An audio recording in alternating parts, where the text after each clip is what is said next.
pertama ya, kelas 10 tentang pengetahuan dasar geografi atau pengantar geografi ya. Kita buka dulu.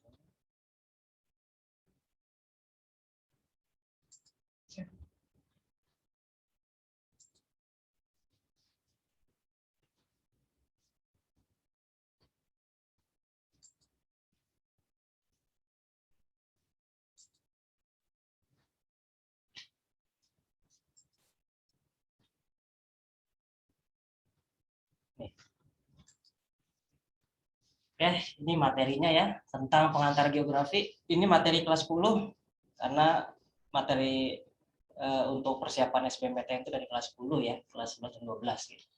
Materinya tentang pengantar geografi ya, ini pertama kali didapat di kelas 10. Oke, ini peta konsepnya ya. Nanti yang kita bahas adalah tentang pengertian geografi menurut beberapa tokoh ya, secara etimologi maupun secara menurut para ahli ya geografi.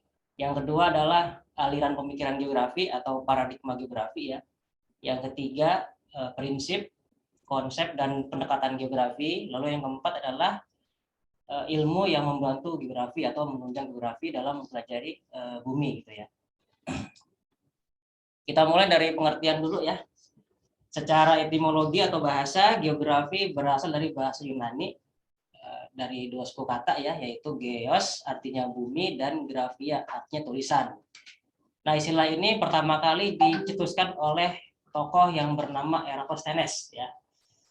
Jadi di sini geografi artinya adalah tulisan tentang bumi. Nah, mengapa tulisan? Karena ketika itu Eratosthenes mengunjungi beberapa lokasi ya. Lalu ketika dia mengunjungi lokasi-lokasi itu, dia menuliskan catatan gitu ya tentang kondisi yang ada di lokasi yang dia kunjungi gitu ya. Maka nanti tulisan ya. Nah, di sini belum berupa visual atau gambar gitu ya. Jadi masih berupa tulisan catatan Eratosthenes gitu. Dan dia sebagai peletak dasar geografi. Jadi istilah geografi pertama kali dicetuskan oleh Eratosthenes. Seperti itu.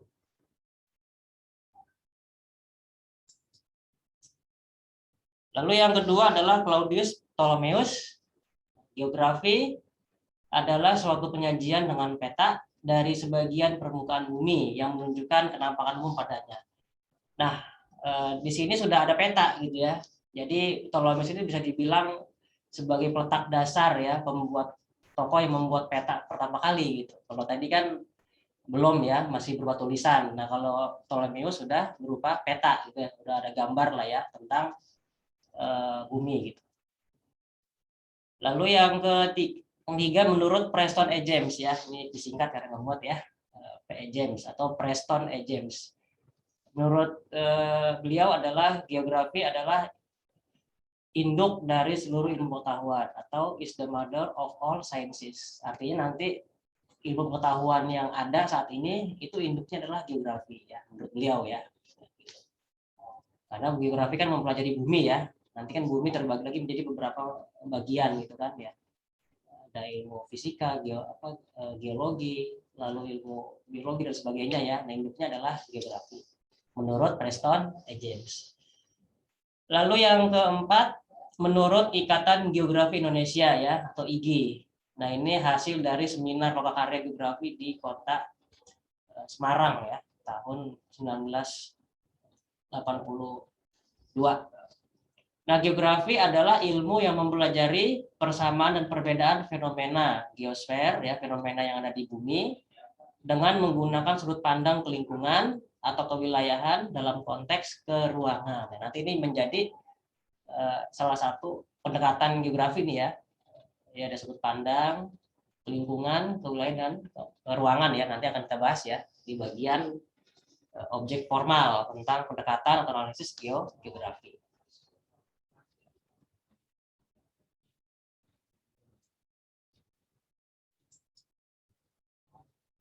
Ya, tadi ini adalah pengertian ya menurut beberapa ahli. Lalu selanjutnya adalah aliran pemikiran ya. Nah, ini adalah paradigma atau pandangan beberapa tokoh geografi ya, tentang ilmu geografi. Yang pertama adalah pandangan kosmografisme. Ini pandangan yang paling awal ya, paling tua bisa dibilang gitu. Jadi kosmografisme ini pandangan tentang alam semesta.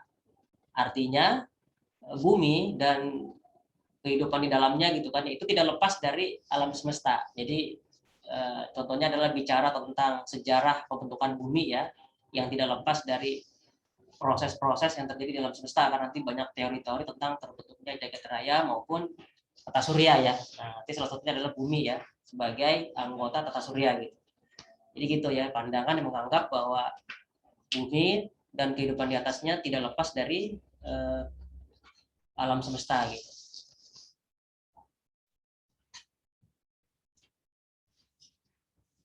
Lalu yang kedua pandangan determinisme.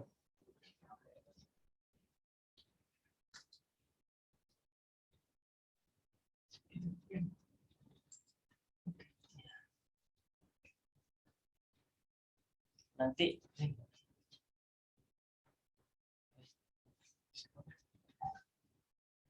determinisme itu punya nama lain ya. Istilah determinisme itu adalah nama lainnya adalah environmentalisme.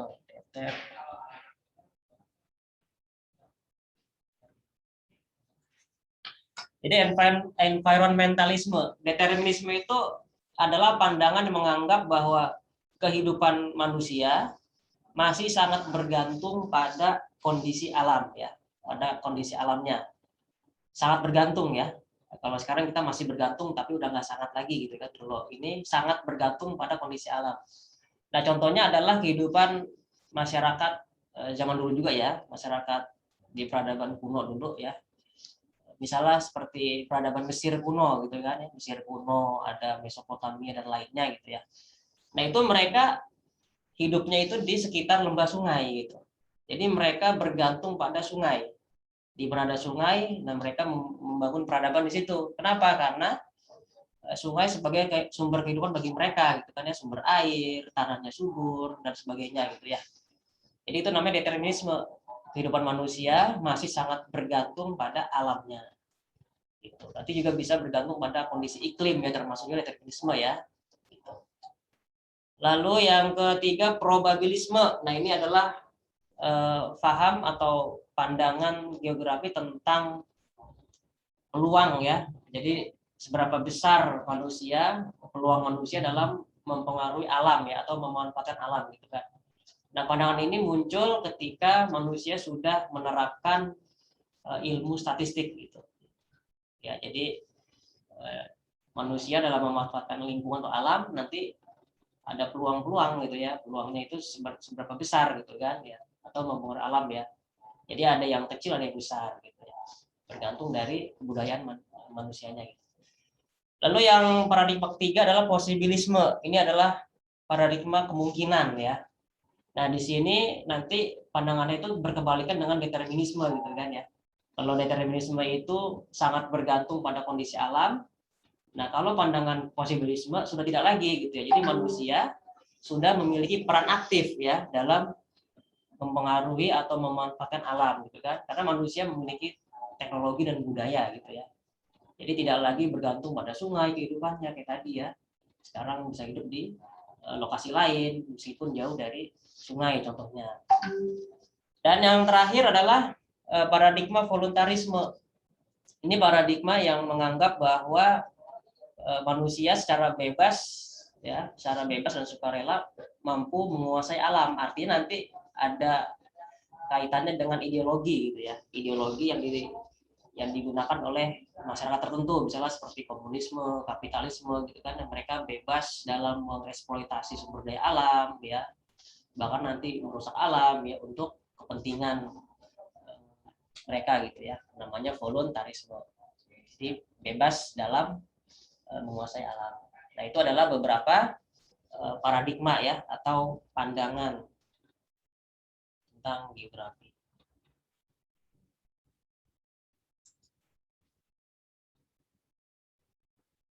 Ya, oke, selanjutnya adalah objek kajian ya.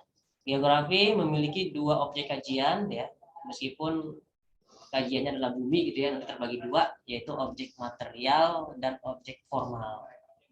Nah, objek material ini adalah geografi mempelajari bumi atau geosfer ya, yang terdiri dari beberapa komponen.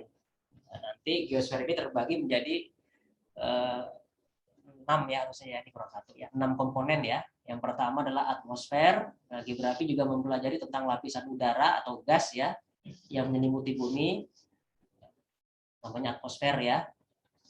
Lalu ada biosfer, geografi mempelajari tentang persebaran flora dan fauna ya di bumi.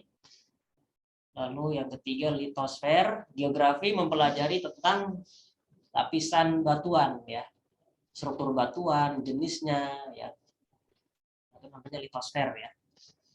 Lalu yang keempat adalah hidrosfer, geografi juga mempelajari tentang lapisan perairan ya, yang ada di bumi. Misalnya perairan di daratan ya, di air tawar, misalnya sungai, danau, rawa, air tanah termasuk ya, dan juga di laut ya. Lalu yang kelima, geografi juga mempelajari tentang manusia ya, penduduk, yaitu nanti antroposfer ya, penduduk dan kebudayaannya gitu ya. Satu lagi ada yang kurang ya, yaitu pedosfer.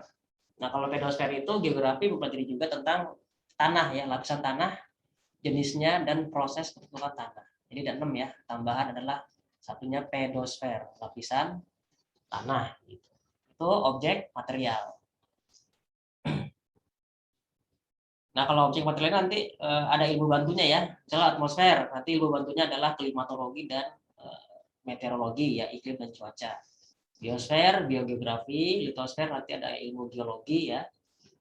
Jadi di sini geografi nggak berdiri sendiri gitu untuk mengkaji objek material. Hidrosfer ada hidrologi ya, antroposfer ada ilmu demografi, lalu satu lagi pedosfer ilmu pedologi. Ya nanti untuk pertemuan sekarang kita nggak bahas lebih lanjut tentang objek material ya. Yang kedua adalah objek formal.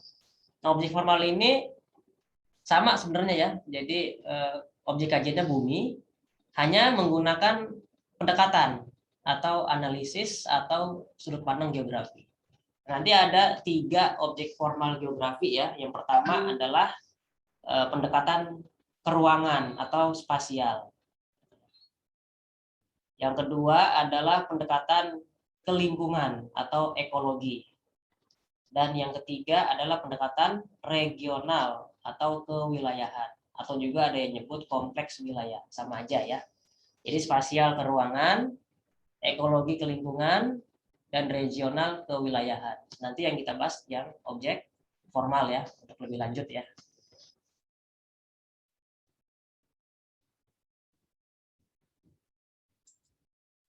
Nah ini ya, jadi kita akan bahas tentang pendekatan geografi tadi ya, atau analisis geografi. Yang pertama adalah pendekatan ke ruangan ya, atau spatial approach ya, bahasa Inggrisnya. Yang pertama, ini yang dikaji adalah eksistensi ruang atau keberadaan ruang. Ya. Jadi bumi ini adalah salah satu ruang gitu kan, ruang yang besar ya, yang terbagi menjadi spatial pattern ya, atau nama lainnya adalah pola keruangan. Contohnya misalnya kita bisa membahas tentang pola keruangan atau pola keruangan desa ya, di materi desa kota itu ada pola permukiman desanya seperti apa gitu kan, ada yang terpencar atau ada yang memanjang yang menjadi sungai jalan ya, ada yang radial ya, mengelilingi objek tertentu. Yaitu spatial pattern, artinya adalah pola keruangan. Lalu ada lagi spatial proses, proses-proses yang terjadi dalam ruang ya. Misalnya ada proses perpindahan penduduk ya, seperti migrasi dan sebagainya gitu ya, dari kota ke desa atau sebaliknya. Lalu ada lagi yang ketiga spatial structure ya, struktur keruangan. Jadi keruangan bumi ini terbagi menjadi 3 ya. Jadi ada ruang daratan, ruang laut, dan ruang udara gitu ya. Jadi 3 ruang ini membentuk ruang bumi gitu kan ya. Namanya spatial struktur tadi ya, struktur ruangan bumi. Dan yang keempat adalah spatial interaction ya, atau interaksi ruangan ya. Misalnya ini interaksi penduduk ya, antara desa dengan kota ya. Nanti interaksi penduduk desa kota akan menimbulkan dampak ya bagi kedua wilayah itu gitu, banyak dampak bagi desa maupun dampak bagi kota gitu ya. Itu namanya spasial interaksi ya, atau interaksi ruangan.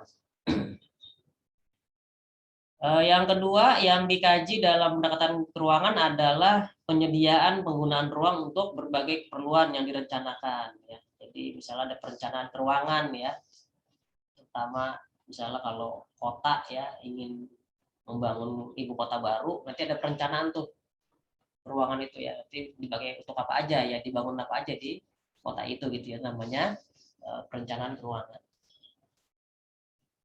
Lalu yang ketiga adalah penyebaran atau distribusi penggunaan ruang yang ada ya, penyebaran. Jadi distribusi atau penyebaran suatu fenomena atau gejala di permukaan bumi itu nanti masuknya adalah ruangan ya. Misalnya persebaran penduduk, persebaran flora dan fauna ya, persebaran sumber daya alam dan sebagainya. Itu adalah masuk ke bagian distribusi ya, atau penyebaran suatu fenomena. Lalu pemanfaatan ruang secara efektif dan efisien ya. Dan yang kelima adalah pendekatan keuangan juga mengkaji tentang analisis lokasi yang menekankan pada jarak ya, atau distance, interaksi, kaitan, dan movement atau gerakan ya. Di lokasi ya. Nanti akan kita bahas lebih lanjut di bagian konsep ya, nanti ada konsep lokasi ya, tentang lokasi ini ya. Ya, itu adalah 5 poin yang dibahas dalam pendekatan keruangan atau spasial.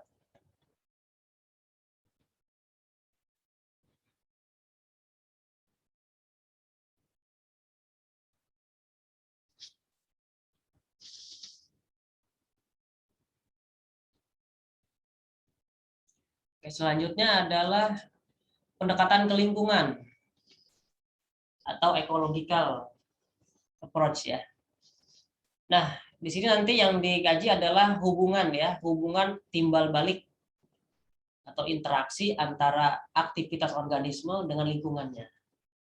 Aktivitas organisme terutama manusia gitu kan. Artinya nanti di sini kita membahas tentang aktivitas manusia yang berdampak bagi lingkungan hidupnya gitu ya.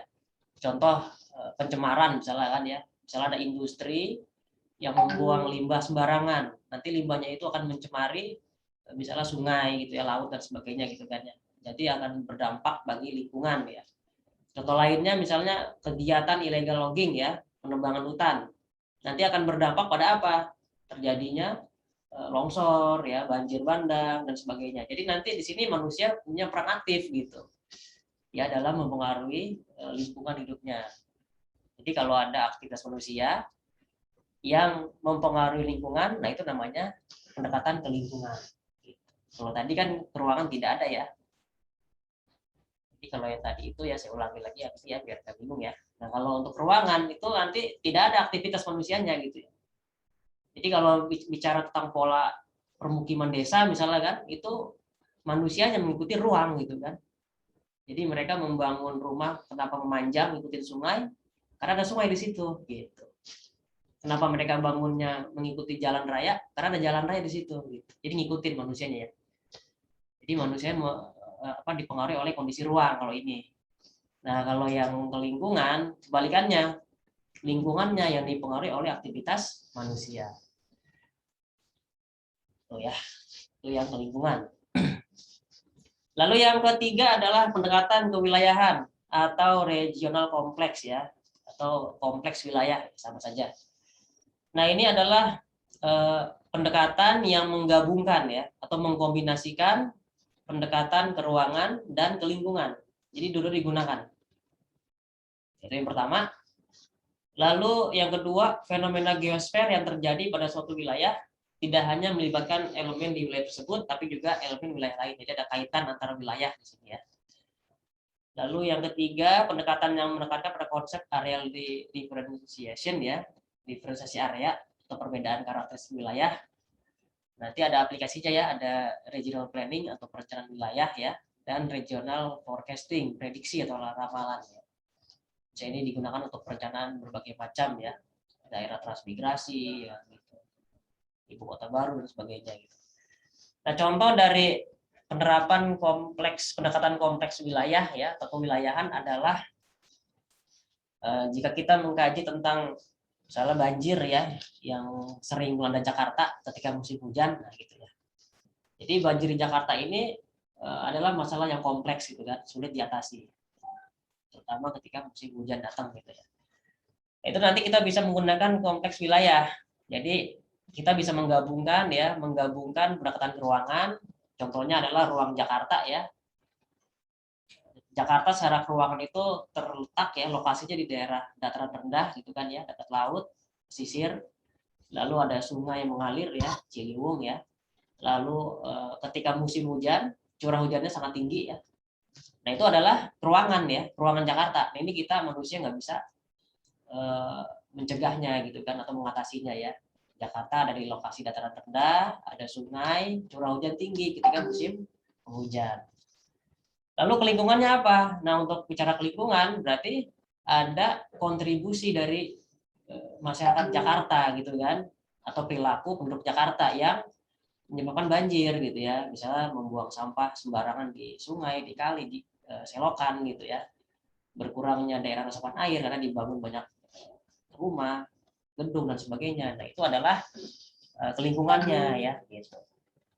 Atau pengaruh dari aktivitas manusianya. Makanya nanti banjir Jakarta masuknya kompleks wilayah. Lalu nanti ada lagi kaitan dengan wilayah lain ya.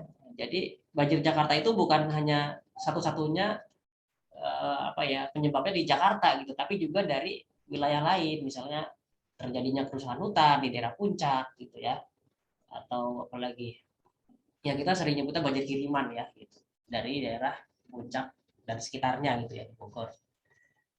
Contoh penerapan pendekatan kewilayahan ya atau regional kompleks.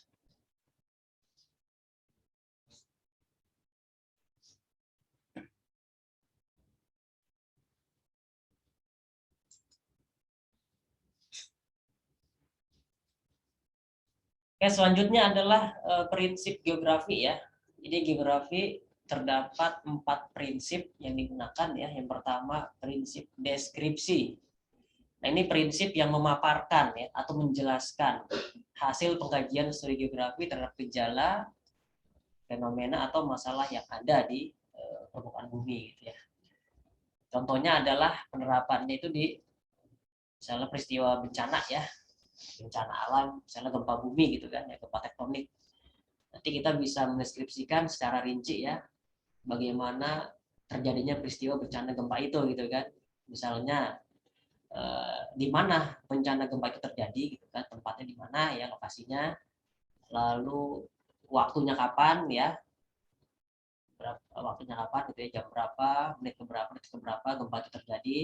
Lalu yang ketiga kedalaman gempanya berapa kilometer ya atau hiposentrumnya gitu ya. Lalu yang keempat misalnya kerusakan yang terjadi apa aja ya, korban jiwanya berapa, yang luka-luka berapa, yang meninggal dunia berapa. Nah itu adalah deskripsi ya, jadi menjelaskan, memaparkan suatu fenomena secara rinci gitu ya. Lalu yang kedua adalah prinsip distribusi. Gejala, fenomena atau masalah geografi terdapat di ruang muka bumi dikaji dari persebarannya. Nah, itu ya. Jadi inti distribusi itu kita melihat suatu fenomena dari persebarannya. Contoh penerapannya adalah misalnya persebaran penduduk di Indonesia gitu kan ya. Misalnya nanti kita lihat persebarannya itu di 34 provinsi ya, dari Nangro, Aceh, Darussalam sampai Papua gitu kan. Nanti dilihat bagaimana persebarannya, provinsi mana yang paling padat ya, dan mana yang paling jarang penduduknya dan sebagainya. Jadi dari segi persebaran ya. Contoh lain misalnya persebaran sumber daya alam ya, itu distribusi. Lalu yang ketiga adalah prinsip interrelasi. Ini prinsip yang menjelaskan ya atau melihat adanya hubungan timbal balik antara komponen atau aspek-aspek lingkungan geografi ya. Jadi adanya kaitan ya antar komponen atau fenomena gitu. Contohnya adalah ini ya, misalnya keberadaan gunung api ya yang menyebabkan tanah di sekitarnya jadi subur gitu ya. Itu interrelasi ya. Jadi mengapa daerah di sekitar gunung api aktif ya, tekanannya subur. Karena nanti ada kaitannya ya. Lalu misalnya yang kedua contohnya itu adalah interrelasi antara curah hujan ya iklim dengan vegetasi. Kan kita mengenal ada iklim hutan hujan tropis ya, iklim hutan musim dan savana atau sabana tropis ya, itu di Indonesia gitu kan. Nah, itu adalah bergantung dari curah hujan ya, besar curah hujan yang ada di suatu daerah gitu kan. Kalau curah hujan tinggi, sangat tinggi, maka vegetasinya akan hutan hujan tropis. Ya itu interrelasi ya, adanya hubungan yang bersifat timbal balik. Lalu yang keempat adalah prinsip korologi.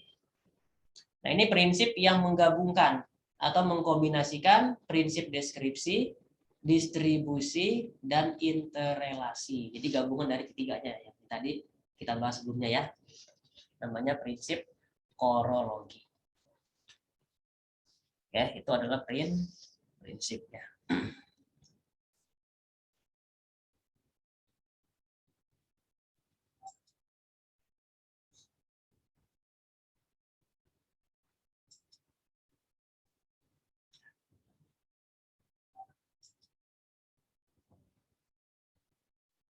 Selanjutnya adalah tentang konsep dasar geografi ya. Ada 10 ini singkatannya. Nah, jadi karena ada 10 jadi dibuat singkatan ya. Jaket Mr. Polo diluakin. Dan bisa mengingatnya ya dari singkatan ini. Oke, ada 10 ya, karena banyak jadi dibuat singkatan ya biar mempermudah dalam mengingat. Kita langsung aja kita bahas ya. Konsep yang pertama adalah jarak. Nah, untuk konsep jarak ini terbagi menjadi dua ya. Nanti ada jarak absolut, ada jarak relatif. Ini saya tulis ya, saya sebutkan aja ya. Nanti bisa dicatat sendiri ya oleh adik-adik ya. Jadi konsep jarak itu ada dua, yaitu konsep jarak absolut dan jarak relatif. Apa bedanya? Jarak absolut adalah jarak antara dua lokasi ya, dua tempat yang didasarkan pada satuan jarak atau diukur berdasarkan satuan jarak. Apa tuh satuan jarak? Meter, kilometer ya, itu satuan jarak. Gitu. Misalnya jarak antara kota A dengan kota B 10 km misalnya. Nah, itu adalah jarak absolut ya. Seperti itu. Lalu yang kedua adalah jarak relatif. Nah, kalau jarak relatif itu diukur berdasarkan durasi atau waktu perjalanan. Ya, waktu perjalanan. Contoh, misalnya kita ingin ke Bali ya, dari Jakarta ke Bali. Nah, kan ada yang naik pesawat terbang gitu kan, ada yang naik mobil. Nah, kan beda tuh. Kalau naik pesawat terbang kan lebih cepat ya, paling hanya memakan waktu kurang dari 2 jam gitu ya, sampai ke Bali dari Jakarta. Sedangkan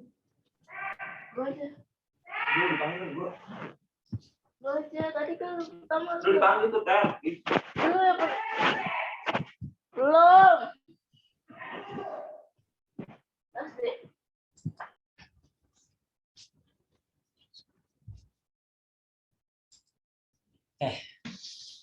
tadi jarak apa namanya relatif ya, itu berdasarkan durasi waktu. Tadi saya contohkan misalnya ada orang ingin pergi ya dari Jakarta ke Bali ya, yang satu misalnya ada 2 orang, yang satu naik pesawat terbang, yang satu lagi naik mobil. Nah, yang naik pesawat terbang itu lebih cepat kan waktunya kan ya, waktu perjalanan gitu ya, kurang dari 2 jam. Sedangkan yang naik mobil itu lebih lama gitu ya, bisa sehari 2 hari lah gitu ya. Itu penerapan dari jarak relatif gitu. Jadi bergantung dari durasi perjalanan. Lalu yang kedua adalah konsep keterkaitan ruangan atau ruang ya. Ini konsep yang melihat adanya keterkaitan antar dua variabel ya, dua fenomena. Tadi udah saya contohkan ya, misalnya keterkaitan antara kesuburan tanah di sekitar gunung api dengan keberadaan gunung api. Gitu. Kenapa tanah sekitar gunung api itu subur-subur? Karena gunung api itu ketika mengeluarkan material ya atau erupsi itu biasanya mengeluarkan abu vulkanik ya yang nanti kaya akan bahan mineral untuk tanah. Ini juga hubungan antara vegetasi dengan curah hujan ya tadi yang saya jelasin di bagian sebelumnya ya. Lalu yang ketiga adalah konsep morfologi. Ini konsep yang melihat adanya itu ya keberagaman bentuk muka bumi gitu ya. Jadi morfologi. Jadi muka bumi ini kan bentuknya beragam ya. Ada daerah dataran rendah tinggi gitu kan ya, daerah pegunungan yang lerengnya curam dan sebagainya. Itu adalah morfologi. Jadi berkaitan dengan bentuk-bentuk permukaan bumi. Lalu yang keempat adalah konsep pola. Nah, pola ini artinya adalah susunan ruangan ya yang dibentuk oleh suatu objek. Contoh konsep pola itu adalah tadi pola permukiman ya penduduk desa atau pola ruangan desa. Jadi ada yang nanti tadi polanya memanjang ya mengikuti sungai atau jalan, ada yang polanya terpencar atau tersebar di daerah kapur dan sebagainya itu pola. Lalu yang kelima adalah konsep lokasi. Nah, untuk konsep lokasi ini juga terbagi dua ya, seperti jarak.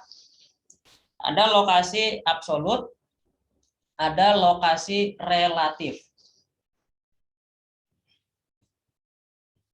Lokasi absolut adalah lokasi yang didasarkan pada koordinat lintang dan bujur ya. Misalnya adalah lokasi suatu kota ya berada di lintang berapa, bujur berapa gitu ya. Misalnya di lintang 10 derajat lintang utara dan 5 derajat bujur timur misalnya seperti itu ya. Nah, itu namanya lokasi absolut. Sedangkan lokasi relatif adalah lokasi yang didasarkan pada kaitan ya dengan lokasi lain di sekitarnya gitu ya.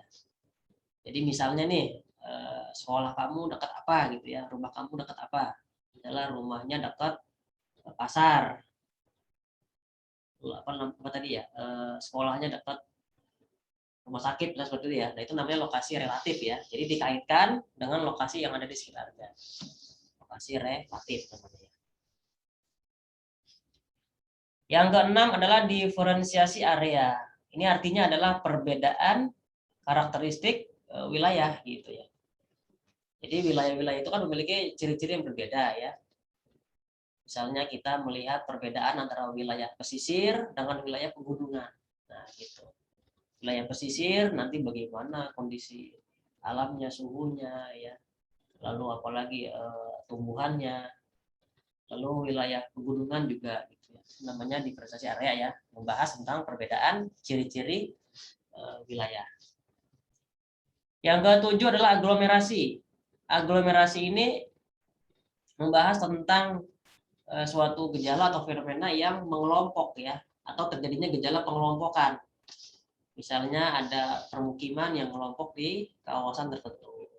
Lalu ada kawasan industri ya, industri-industri supaya lebih efisien, efektif itu digabungkan ya menjadi kawasan industri. Itu namanya aglomerasi. Selanjutnya yang kedelapan adalah keterjangkauan. Nah, konsep keterjangkauan ini berbeda dengan jarak ya. Jadi kalau keterjangkauan ini berkaitan dengan aksesibilitas. Akses, kemudahan dalam menjangkau suatu lokasi atau wilayah. Contoh, misalnya jarak antara desa, jarak antara kota A dengan kota B dekat ya, misalnya hanya 2 km saja gitu. Tapi di antara dua kota ini dipisahkan oleh sungai gitu ya, oleh sungai yang besar. Nah, aksesnya hanya jembatan gitu ya, jembatan untuk menjangkau dua kota ini gitu kan. Jadi kalau penduduk kota A mau ke kota B dan sebaliknya itu harus lewat jembatan itu gitu. Nah, suatu waktu terjadi bencana misalnya gempa, lalu jembatannya rubuh atau putus gitu kan. Nah, ketika jembatan itu putus, maka akses untuk menuju kota A dan kota B itu terputus gitu kan. Jadi meskipun jaraknya berdekatan, tapi karena aksesnya terputus, maka jadi sulit dijangkau ya. Itu namanya konsep keterjangkauan. Lalu yang 9, konsep interaksi atau interdependensi. Nah, ini konsep yang melihat adanya hubungan timbal balik ya antar fenomena gitu kan. Contohnya adalah interaksi penduduk antara kota dengan desa ya. Terjadinya urbanisasi misalnya ya. Gitu. Ya, jadi itu interaksi desa kota contohnya. Dan 10 ya adalah konsep nilai kegunaan. Nah, nilai kegunaan ini nanti bergantung pada objeknya masing-masing orang ya. Jadi masing-masing orang itu memiliki nilai kegunaan yang berbeda terhadap suatu objek ya. Misalnya adalah lahan atau tanah gitu kan. Nah, bagi petani yang namanya tanah atau lahan itu punya nilai kegunaan ya, yaitu sebagai tempat untuk bercocok tanam, gitu kan? Itu nilai kegunaan lahan bagi petani. Tapi kalau bagi pengusaha perumahan atau developer gitu kan, yang namanya lahan itu punya nilai kegunaan untuk apa? Untuk dibangun perumahan gitu ya. Dibangun apartemen dan sebagainya. Jadi objeknya sama, tapi nilai gunanya beda bagi dua orang yang berbeda. Contoh penerapan konsep nilai kegunaan.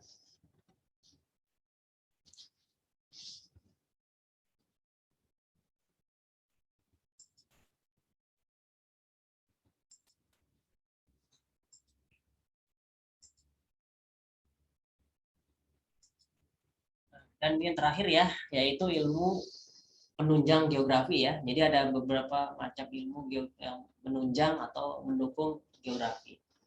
Ada meteorologi ya untuk cuaca, klimatologi mempelajari iklim, geologi struktur batuan ya dan dinamika bumi, geomorfologi tentang proses dan bentuk permukaan bumi ya. Ada hidrologi tentang air di bumi ya, tapi di air tawar gitu ya, di mana tuh di daratan gitu kan, seperti sungai, danau ya, air tanah, itu hidrologi.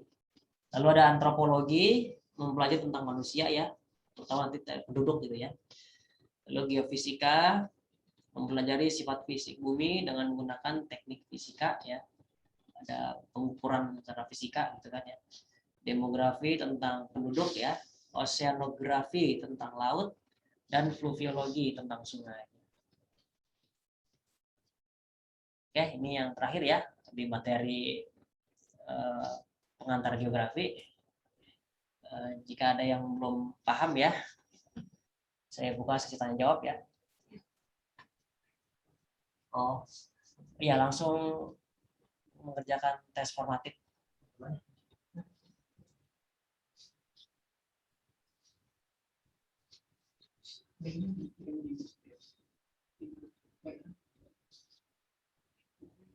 Ya, silakan dikerjakan ya. Linknya sudah dikirim di grup WA-nya.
Oke, sudah selesai. Kalau sudah kita bahas ya.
Bagaimana, sudah selesai? Kalau sudah kita bahas ya.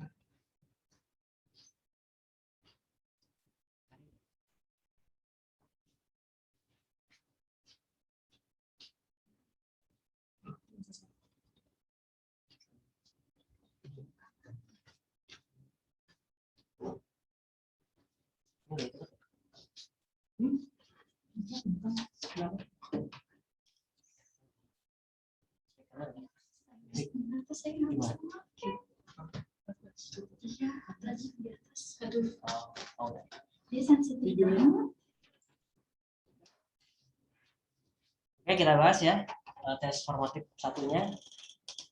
Nomor 1, geografi merupakan ilmu pengetahuan yang mempelajari persamaan dan perbedaan fenomena geosfer dengan menggunakan sudut pandang, yaitu jawabannya adalah D ya, sudut pandang ke ruangan, ke lingkungan, dan kompleks wilayah. Tadi ini sesuai dengan objek formal geografi ya, tentang objek, tentang pendekatan ke ruangan, ke lingkungan, dan kompleks wilayah. Jadi nomor 1 jawabannya D.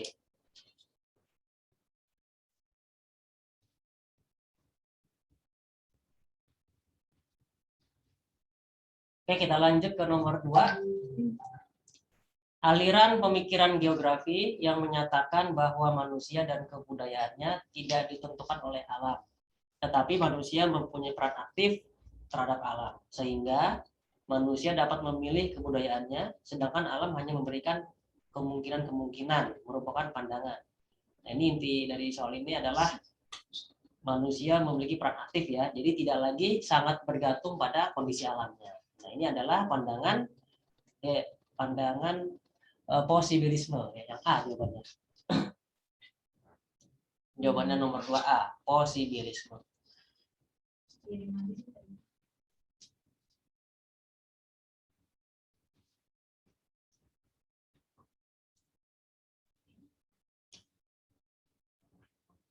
Oke, kita lanjutkan nomor 3.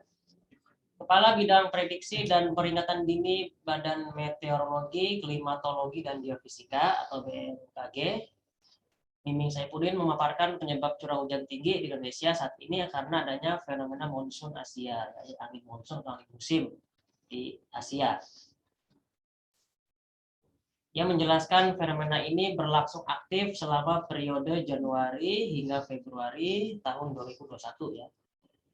Objek material geografi dalam wacana di atas adalah, nah kalau bicara objek material berarti geosfer ya, yang tadi terdiri dari beberapa komponen ya, ada litosfer, atmosfer, hidrosfer, dan seterusnya gitu.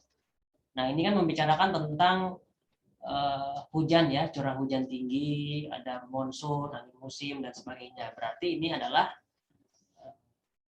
atmosfer ya, jawabannya yang E. Jadi atmosfer, 3E.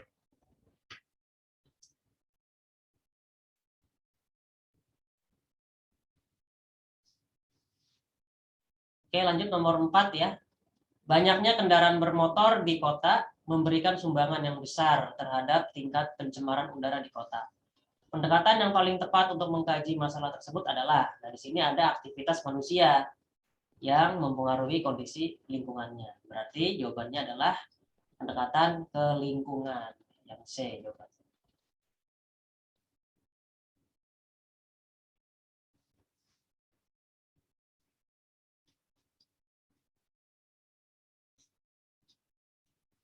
Nomor 5.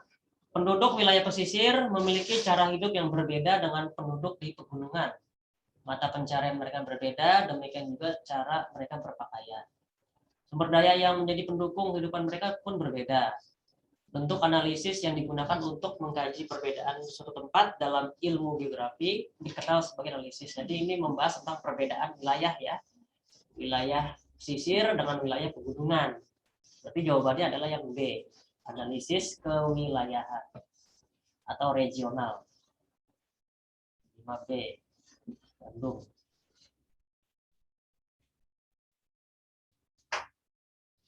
Oke, nomor 6. Aliran sungai Cisanggarung yang melalui Kecamatan Losari, Kabupaten Brebes meluap dan menggenangi desa Karatsambung, Bojongsari, Babakan, Kalibuntu, dan Pekauman. Prinsip geografi yang berkaitan dengan fenomena tersebut adalah, ini bicara tentang persebaran ya, persebaran desa-desa yang tergenang banjir gitu. Berarti jawabannya yang A ya. Prinsip distribusi atau persebaran.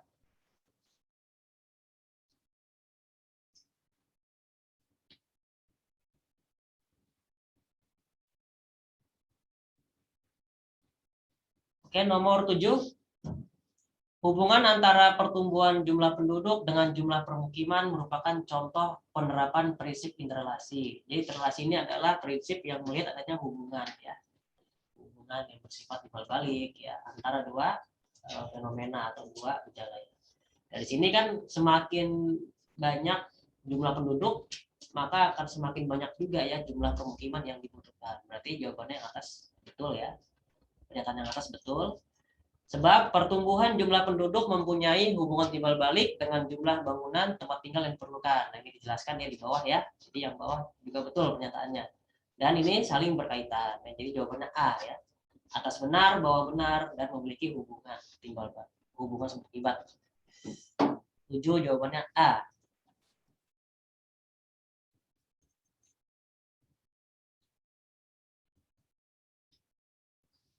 Nomor 8. Salah satu tujuan utama penduduk desa melakukan urbanisasi untuk meningkatkan ekonomi keluarga. Hal ini yang menyebabkan menjamurnya sektor informal di kota, ya, seperti kayak pedagang kaki lima contohnya ya, sektor informal. Fenomena urbanisasi tersebut dapat dikaji dengan melalui konsep, yaitu konsep interaksi ya, interaksi yang terjadi antara desa dengan kota, gitu ya. Jadi nomor 8 jawabannya B, interaksi interdependensi.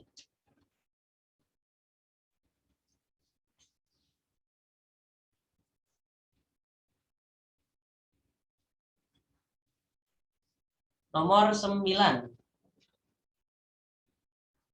Tim wacana ya. Tim penyelam TNI Angkatan Laut juga berhasil menemukan kotak hitam pesawat Sriwijaya Air di sekitar Pulau Laki, Pulau Lancang. Pulau Panglima TNI Marsikal Hadi Cahyanto mengatakan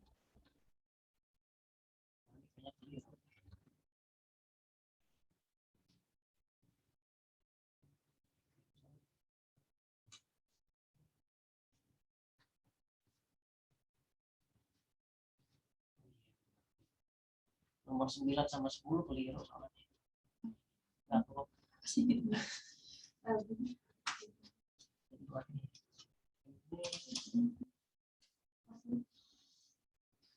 Hitam ya, menyelam ini ditanya ilmu fotografi.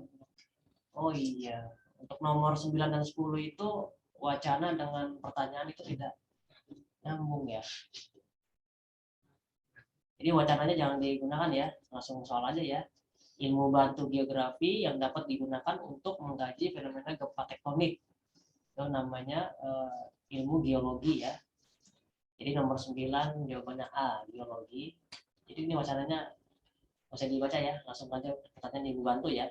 Ini dua hal berbeda nih. Dan nomor 10 juga sama tuh. Ya, jawabannya A juga, geologi ya.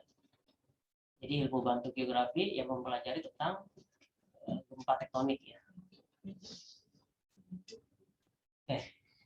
Ya mungkin mengecoh atau apa. Tapi ini nggak berkaitan nih, nggak berhubungan antara wacana dan pertanyaan. Ya, 9 dan 10 jawabannya A berarti itu karena soalnya sama ya. Geologi.